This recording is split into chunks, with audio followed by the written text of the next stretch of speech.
Welcome back fun fact entertainment YouTube channel. दोस्तों तो कैसे हैं आप लोग? आई होप आप सभी अच्छे होंगे।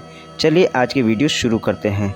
दोस्तों, अमेरिका के बाल्टीमोर में सोमवार देर रात एक मालवाहक जहाज़ एक प्रमुख पुल से टकरा गया, जिससे पुल टूटकर नीचे नदी में गिर गया। इसकी वजह से कई वाहन ठंडे पानी में गिर गए और बचाव दल जीवित बचे लोगों की तलाश कर रहे हैं। यह कार्गो जहाज़ फ्रांसिस स्कॉट की ब्रिज से क्यों टकराया, इसकी जानकारी सामने आ गई है।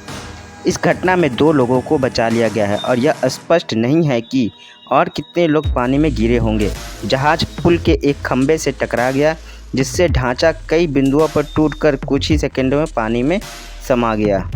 अमेरिका में बाल्टीमोर में हाल ही में हुए एक जहाज़ के पुल से टकराने और उसके बाद पुल के गिरने की घटना का कई सेक्टरों पर भारी असर पड़ेगा।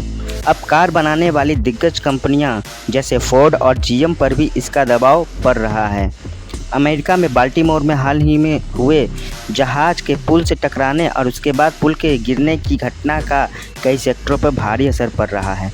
अब कार को बनाने वाली दिग्गज कंपनियां जैसे फोर्ड, जीएम पर इसका बहुत दबाव है, क्योंकि इन कंपनियों को अब अपने सामानों को दूसरे बंदरगाहों पर भेजने के लिए मजबूर होना पड़ रहा है।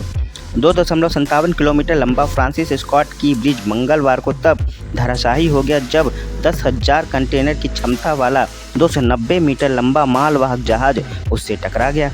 पुल पर कई गाड़ियां भी पटापको नदी में गिर गई और कई लोग इस नदी में समा गए, लेकिन अभी तक उनकी खबर नहीं मिली है। मीडिया रिपोर्ट के मुताबिक बाल्टीमोर का बंदरगाह कार शिपमेंट के लिए अमेरिका का सबसे व्यस्त बंदरगाह है और 2023 में यहां से कम 7.5 लाख वाहनों को भेजा गया था।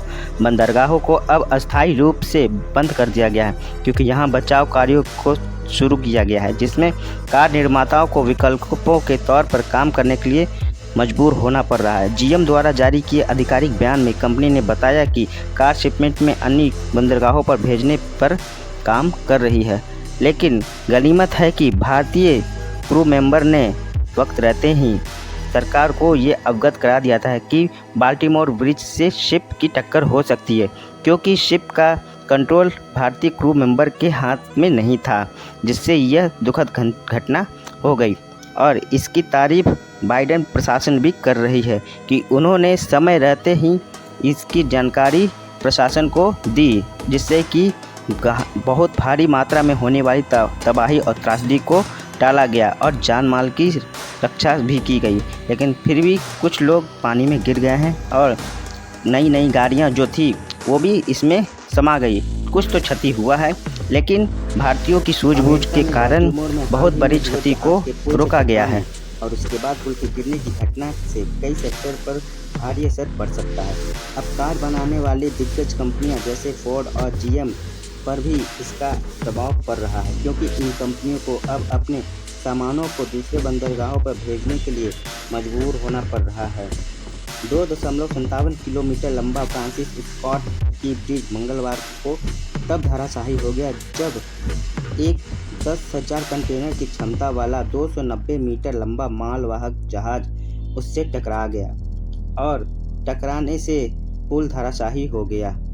लेकिन इसमें पुल पर कई गाड़ियां भी पटापको नदी में गिर गई और कई लोगों को अभी तक लापता माना जा रहा है। ऐसे ही अमेजिंग फैक्ट को जानने के लिए हमारे चैनल फन फैक्ट एंटरटेनमेंट को लाइक करें, शेयर करें, सब्सक्राइब करें। दोस्तों, आप लोग चैनल सब्सक्राइब नहीं करते तो प्लीज़ सब्सक्राइब करें।